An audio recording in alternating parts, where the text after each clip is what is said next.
Hi everyone and welcome to our video on text and graphic features. Before we get started, make sure you have your notebook set up correctly and you should have your video visa on the left side ready to use to reflect on the video after you're done taking your notes, and your note taker on the right. Make sure you're following along and using the video to accurately complete your notes. Pause the video to give you time to write, and remember to use your best handwriting because if you can't read it, it's of no use to you later.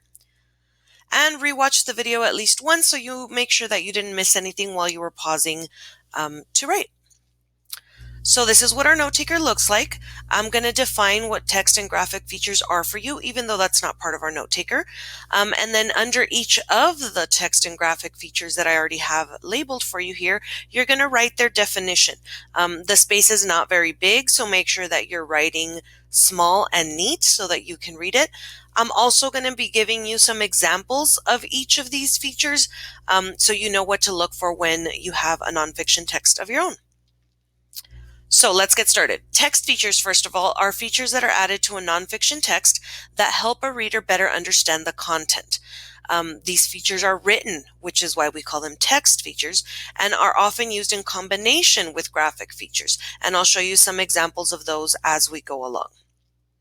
So first we have the table of contents.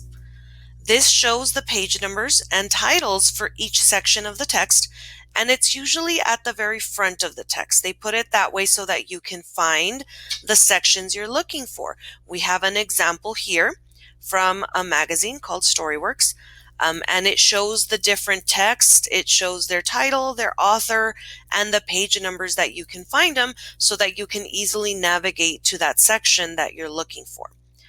Make sure you have this part of the definition written down so we can move on to the next one. Then we have bold, italic, underlined, or highlighted words. The whole point of this is to make them stand out. This is to bring the reader's attention to important words in the text.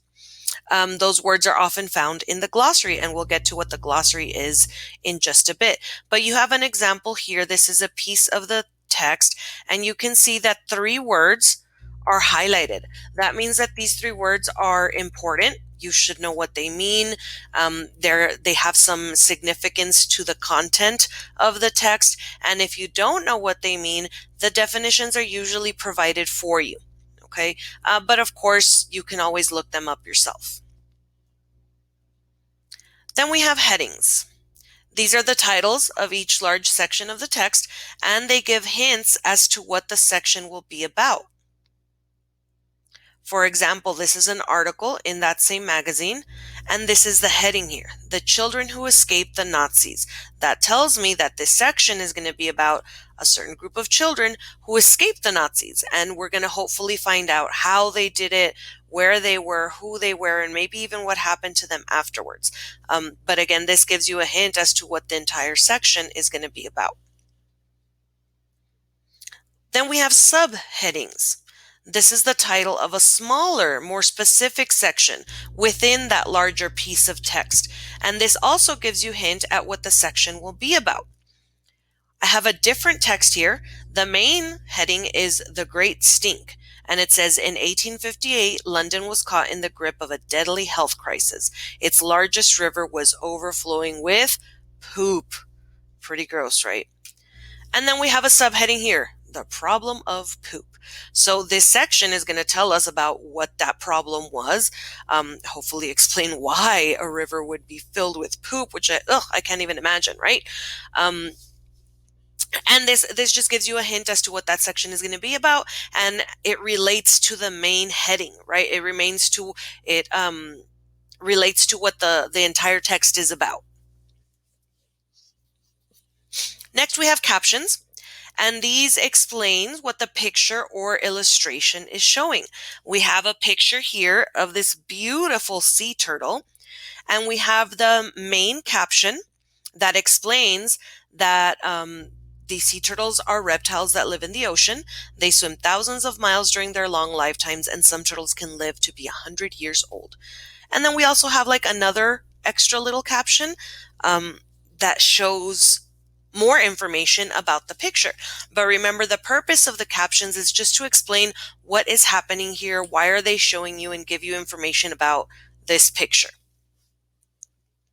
Next, we have labels. These give the name of and or explain each part of a diagram, image, text, whatever it is. We have an image here of kind of like a globe, and we have lots of different labels throughout. Any of the text on here is a label. It's showing you what each part of this map, this globe, represents. I highlighted 2 of them for you just to give you an example, but all of the words on this part are a label that explain or give you the name of that image, of what's on this image, this map, this globe here.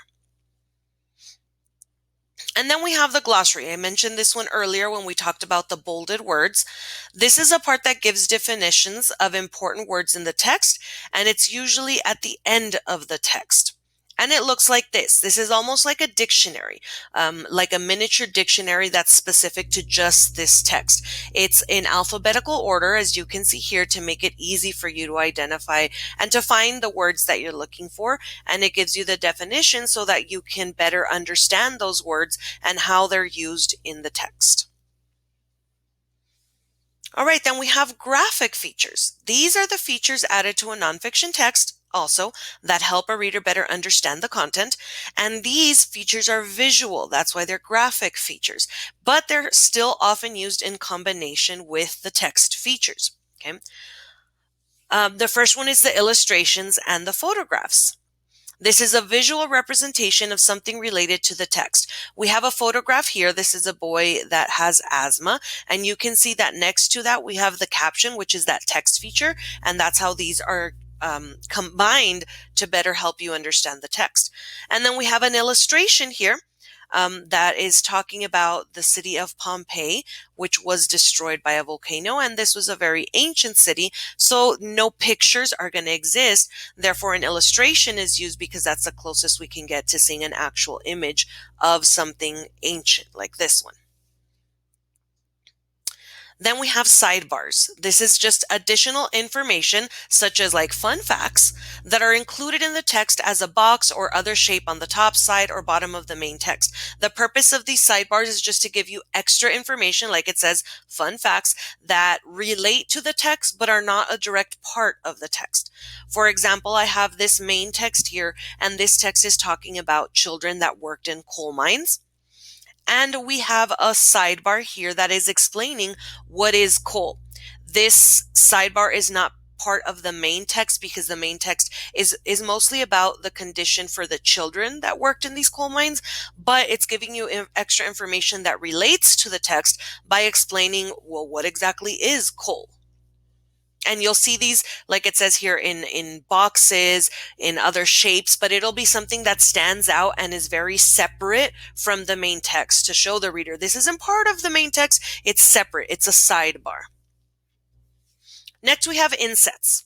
These are a small image that's either inside or next to a larger picture, and that small image magnifies or zooms in just a piece of that larger picture. You can see here we have a large map of the entire United States, and you can see on the map that it has that like little white square around Florida. And then this is the inset where it zooms in to Florida, that part of the map that it was showing you, and it gives you extra information. A lot of times they use this because they want you to know where this little part, this Florida, is in relation to the entire United States, but their focus isn't the entire United States, it's just Florida. So they want to give you both pieces of it, but the inset just gives you a zoomed in version so that you can focus on just the part that is the most important to the text. Then we have graphs and charts. This is again a visual representation, but this time it's of data, which means it's some sort of numerical information that is important to the text. You're probably familiar with these through math, right? We use these and create these a lot in math, but they're used in our reading also when these numerical data information is important to the text. For example, here I have a small bar graph that is talking about the most popular kids' team sports. And it shows you the number of kids who played in 2018. And this was part of a larger text that was talking about team sports for children. So it was important information to the context of what they were talking about with team sports. Then we have maps. You've already seen a couple of maps throughout. This is a visual that shows the location of a place that's important to the text. This is one example of a map, and this is part of a larger text about the children that escaped the Nazis, and it's showing you, it has the label with the colors, what they represent, the legend or the key. It has a compass that shows you the directions, north, east, south, west. And then it has a whole bunch of labels showing you the names of the different countries that are shown on the map. And you can see that these are important because this is where all of the events that the text is talking about were taking place. Then we have diagrams.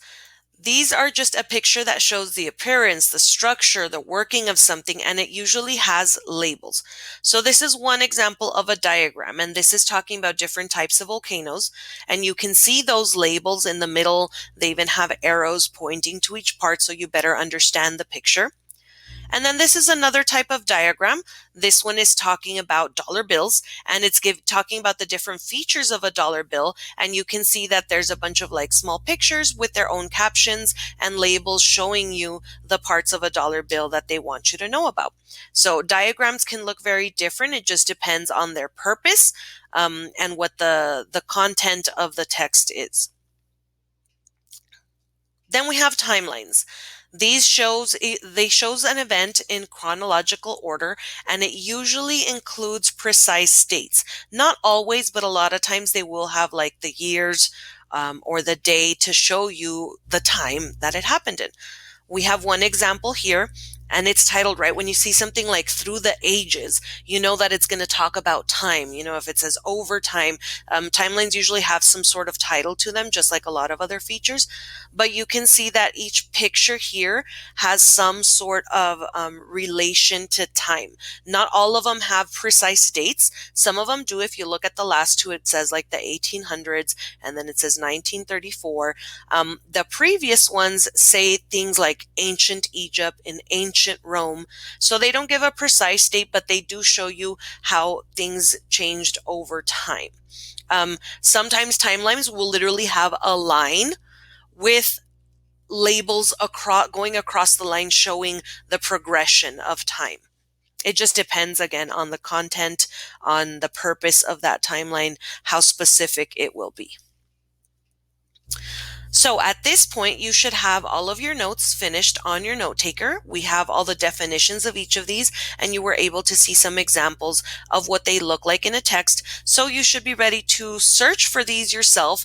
And remember, we also have to go beyond just identifying these features. We have to know how they're used, why the author included them, how do they impact your comprehension. Remember, I said both of these text and graphic features are meant to help you better understand the text. So you really have to think when you see them, well, how did this help me understand the text? Why did the author choose to include this here? What information is it giving me? And how does it match the rest of the writing? So now that you have those notes done, make sure first that they're accurate. You should have followed exactly what I had on the screen, that you have your visa completed and use it to reflect on your video, that you post your part A, which is the ask a question part in Google Classroom or wherever else your teacher has asked you to do so, and that you're ready to discuss the video and apply the skill. The discussion part is important. That's why we like to use that part A. And to apply the skill, like I previously said, beyond just identifying each of these features, but actually deciding why they're used and how they enhanced your comprehension of the text.